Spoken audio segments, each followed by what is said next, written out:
তো টাকা ছাপানো বলবো, আবার এট দ্য সেম টাইম টাকাটাকে আমি কিন্তু নিয়েও আসবো। 22,500 কোটি টাকা ছাপালো কেন্দ্রীয় ব্যাংক। 6টি ব্যাংকের তারল্য সহায়তা দিতে 22,500 কোটি টাকা ছাপিয়েছে বাংলাদেশ ব্যাংক।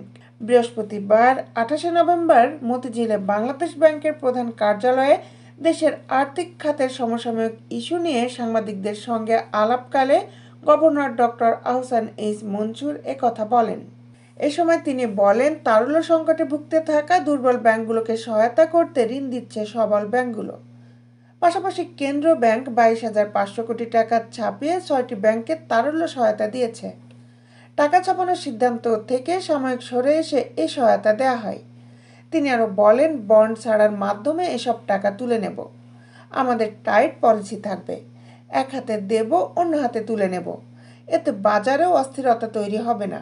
ব্যাংকে গ্রাহকের আমানত পুরোপুরি সুরক্ষিত আছে উল্লেখ করে ডক্টর আহসান এইচ মনসুর বলেন, সবাই তাদের টাকা ফেরত পাবে।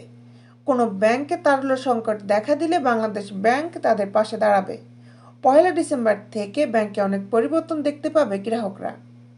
এর আগে গত 11 নভেম্বর 17টি বাণিজ্যিক ব্যাংকের সঙ্গে বৈঠক করেন গভর্নর।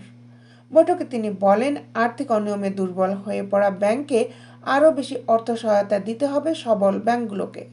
দেশ বিদেশের আপডেট নিউজ পেতে আমাদের সাথেই থাকুন।